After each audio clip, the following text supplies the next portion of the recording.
वजीर आजम शहबाज शरीफ को सिक्योरिटी सूरत हाल पर तशवीश। कौमी सलामती की पार्लिमानी कमेटी से खिताब में कहा कि दहशत गर्दी मुल्क के लिए नासूर बन चुकी है। शहदा और सिक्योरिटी फोर्सेस की कुर्बानियों को फरामोश नहीं किया जा सकता। दहशत गर्दों का आखिरी हद तक पीछा करेंगे। मुल्क को दहशत गर्दी से पाक करने का आज़म। कहा कि हमारे बहादुर जवान मुल्क की सलामती के लिए जानें कुर्बान कर रहे हैं।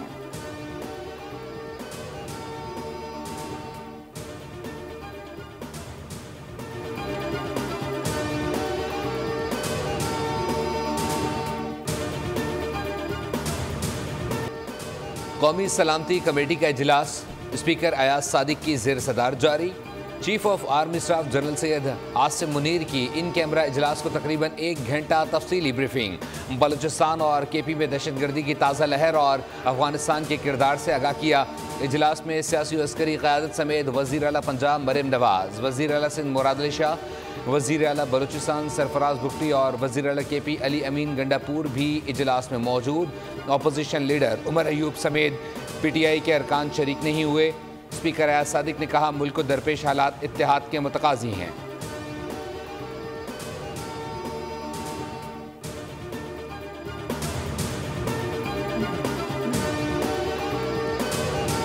तहरीक इंसाफ का कौमी सलामती कमेटी के इजलास का बॉयकॉट। दहशत गर्दी के खिलाफ हिकमत अमली बनाने के लिए ग्रैंड डायलॉग का मुतालबा कर दिया।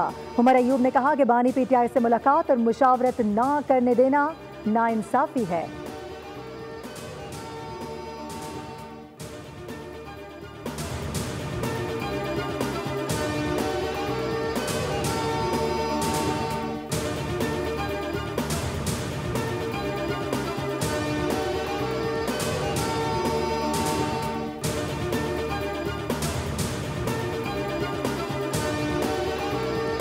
तमाम सियासी जमातें सिक्योरिटी इदारों के शाना बशाना हैं। तहरीक बायकॉट बैठे या ना बैठे कोई फ़र्क नहीं पड़ता। पाकिस्तान के ख़िलाफ़ कोई अंदरूनी और बैरूनी साजिश कामयाब नहीं होगी। वज़ीर इत्तलात पंजाब अज़मा बुखारी की न्यूज़ कॉन्फ्रेंस। कहा तमाम सियासी जमातें सिक्योरिटी इदारों के शाना बशाना हैं। तहरीक बायकॉट बैठे या ना बैठे कोई फ़र्क नहीं पड़ता। पाकिस्तान के ख़िलाफ़ कोई अंदरूनी या बैरूनी साजिश कामयाब नहीं होगी। कहा बानी से मुलाकात का मुतालबा करने वाले किस बात पर मुशावरत करना चाहते थे? क्या ये बानी से कोई दूसरी लाइन लेना चाहते थे?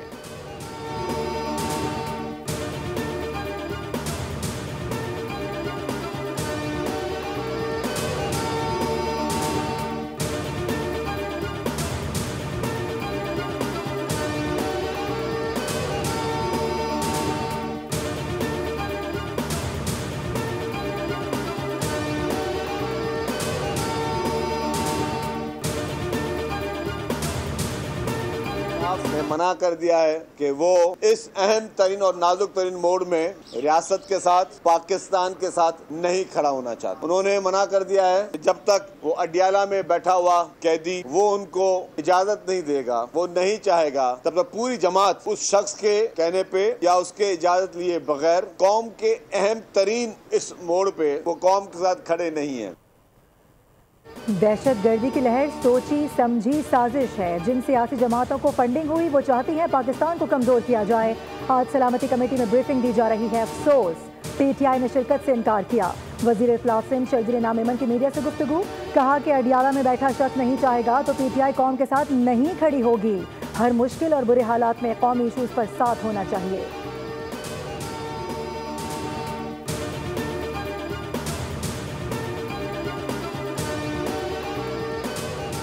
वज़ीर आज़म शहबाज शरीफ कल 3 रोज़ा दौरे पर सऊदी अरब रवाना होंगे। तर्जुमान दफ्तर ख़ारजा के मुताबिक 19 से 22 मार्च तक दौरे का मकसद दो तरफ़ा ताल्लुक़ात, मुआशी ताउन और सरमायाकारी में इजाफ़ा करना है।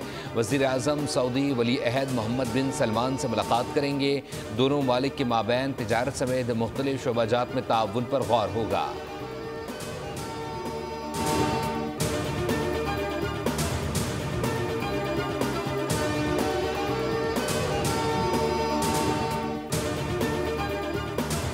वसाइल को नुकसान पहुंचाने के लिए अगर कोई मंसूबा बन रहा है तो उस पर हमने बरवक्त और भरपूर तरीके से अपना जो एतराज़ था उसको रेज़ किया। तो मैं ये बात वाज़ेह कर दूं कि इन कैनाल्स के मुतालिक जब किसी को पता भी नहीं था कि इस किस्म का कोई मंसूबा है, उस वक्त सिंध हुकूमत ने इस पर आवाज़ उठाना शुरू की थी। मुल्क में पानी की तकसीम मुनसिफाना और आइन के मुताबिक होनी चाहिए। सिंध की इजाज़त के बगैर दरिया सिंध से नई कैनाल नहीं निकाली जा सकती। सूबाई वज़ीर बल्दियात सईद गनी की कराची में मीडिया से गुफ्तगू, कहा कि जो जमात सुकड़ रही है वो आवाम से कह रही है कि हमारे पीछे चलें। अपोजिशन से अपील है कि सियासी पॉइंट स्कोरिंग के बजाय आवाम के साथ खड़े हों और मसले को अफ़हाम व तफ़हीम से हल किया जाए।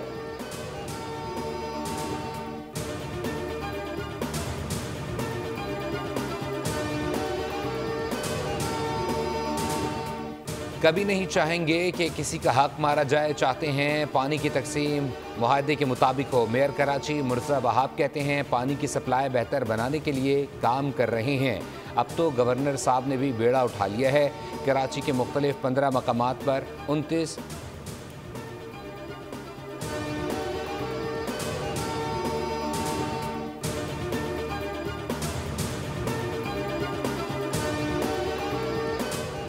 सिंध में जामियात के वाइस चांसलर की अहलियत में कमी और डोमिसाइल की शर्त ख़त्म कर दी गई। तहकीकी जराइम की तादाद 15 से कम करके 10 हो गई।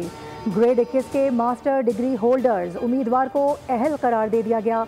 इंतजामी तजुर्बा 10 बरस कर दिया गया।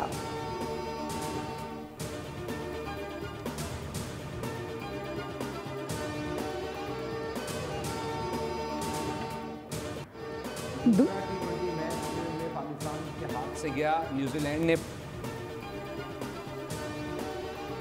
दूसरा T20 मैच भी पाकिस्तान के हाथ से गया। न्यूजीलैंड ने पाकिस्तान को 5 विकेटों से शिकस्त दे दी। कौमी टीम ने न्यूजीलैंड को 136 रन का हदफ दिया था। कप्तान सलमान अली आगा 46 रन के साथ नुमाया रहे। शादाब 26 और शाहीन आफरीदी 22 रन बनाकर आउट हुए। न्यूजीलैंड को 5 मैचेस की सीरीज में 2-0 की बढ़तरी हासिल।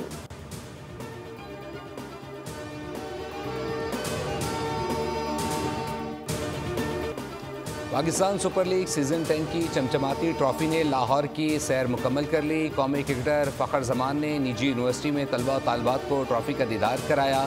तलबा ने भरपूर जोश जज्बे के साथ खूबसूरत ट्रॉफी को वेलकम किया। ट्रॉफी हॉकी स्टेडियम और शॉपिंग मॉल भी पहुंची।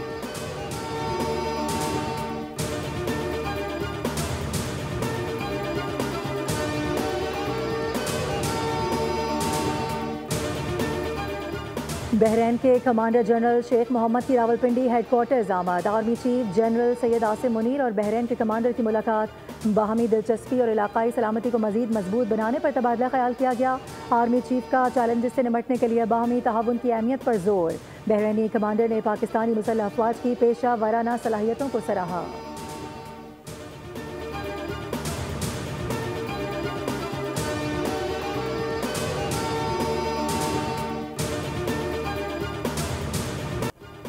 जदीद तरीन महारतों के बावजूद 1 मिनट में 5 तैयारे मार गिराने के रिकॉर्ड आज तक नाकाबिले तस्खीर। ये रिकॉर्ड बनाने वाले एयर कमोडोर मोहम्मद महमूद आलम आज भी दुनिया भर में हीरो पायलट हैं। पूरी कौम बड़े फ़ख्र से उनकी 12वीं बरसी आज मना रही है। उनके कारनामे याद किए जा रहे हैं। खिराज अक़ीदत पेश किया जा रहा है।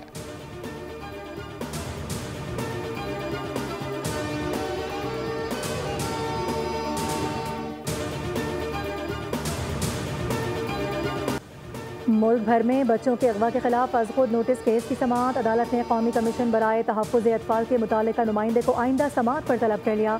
सुप्रीम कोर्ट में दौरान समाअत वकील ने मौक़िफ़ इख्तियार किया कि बच्चों के तहफ़्फ़ुज़ के लिए इदारे तो कायम हैं लेकिन काम नहीं हो रहा। जस्टिस अमीनुद्दीन खान ने रिमार्क्स दिए, जिसका काम है उसे करना है, हम हर काम खुद नहीं कर सकते। जस्टिस जमाल खान मंदुखेल ने कहा कि क़वानीन तो मौजूद हैं लेकिन अमल दरामद नहीं होता।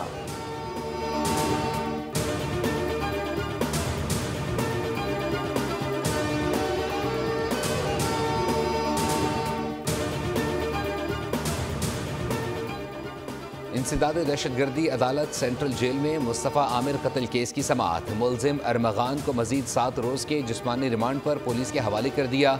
दौरान समाअत अदालत ने मुलजिम अरमगान के वालिद कामरान अजहर कुरैशी को शोर शराबा करने पर बाहर निकाल दिया। मुलजिम अरमगान ने वालिद के वकील को मानने से इनकार कर दिया।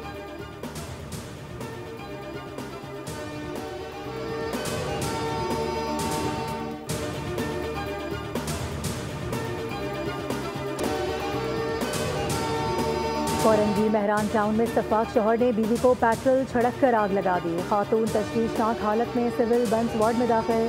पुलिस ने मुलजिम वकास को गिरफ्तार करके तहकीकात का आगाज कर दिया।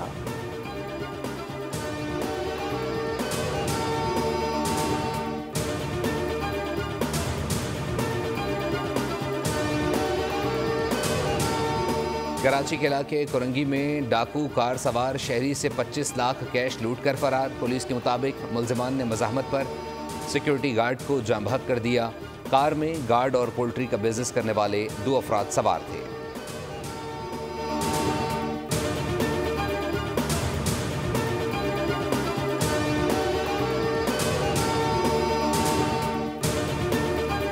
कराची के इलाके डालमिया शांति नगर में फायरिंग, पीपल्स पार्टी का काउंसलर कत्ल। पुलिस के मुताबिक 2 अफराद ने फाइक नामी शख्स को निशाना बनाया। इलाके में 2 ग्रुप्स के दरमियान इख्तिलाफात थे। माजी में भी एक शख्स कत्ल हुआ। वज़ीर दाखिला सिंध का नोटिस, SSP ईस्ट से तफसीलात तलब कर ली गईं। मुलजिमान की गिरफ्तारी की भी हिदायत। न्यू कराची लासी गोट में घर से एक शख्स की फंदा लगी लाश मिली।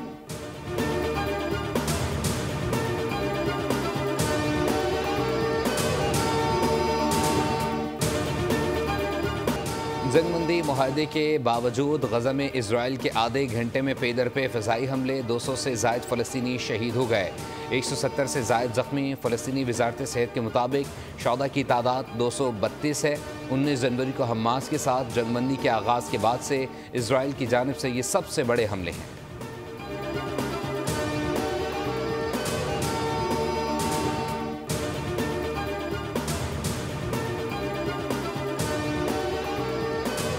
यूक्रेन जंग के खात्मे के लिए अमरीकी सदर डोनाल्ड ट्रंप आज रूसी सदर पुतिन से बात करेंगे। जंगबंदी की 30 दिन की तजवीज़ पर पुतिन से बातचीत होगी।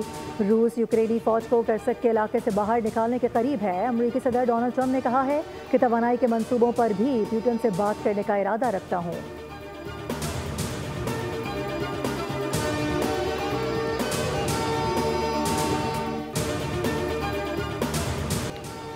दुनिया के तवील क़ामत अफराद में शामिल नसीर सुमरो इंतकाल कर गए। 55 साला नसीर सुमरो को कई साल से सांस का आर्जा लाहक था। ख़ानदानी ज़राए के मुताबिक फेफड़ों के आर्जे की वजह से नसीर सुमरो को मुतअद्दिद बार अस्पताल में दाखिल भी कराया जा चुका था।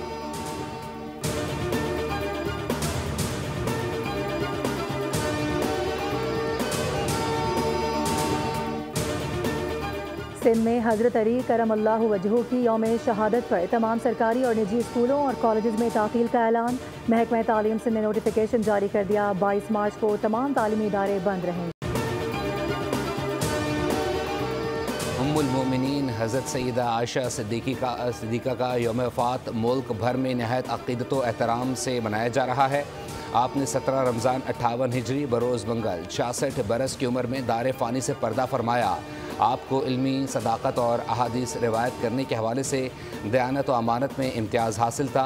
दौर नब्बी की कोई खातून ऐसी नहीं जिसने उम्मुल मोमिनीन आयशा रज़ियल्लाहु ताला अन्हा से ज़्यादा रसूलुल्लाह सल्लल्लाहु अलैहि वसल्लम से अहादीस रिवायत करने की सआदत हासिल की हो।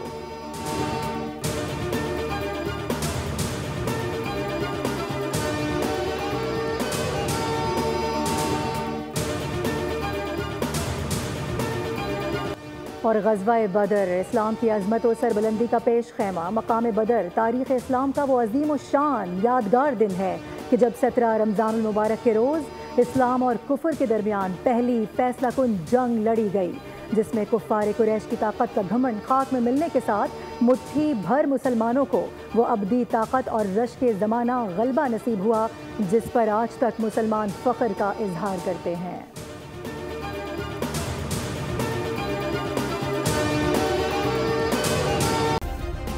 सब्सक्राइब करें और बेल दबाएं ताकि कोई खबर रह न जाए।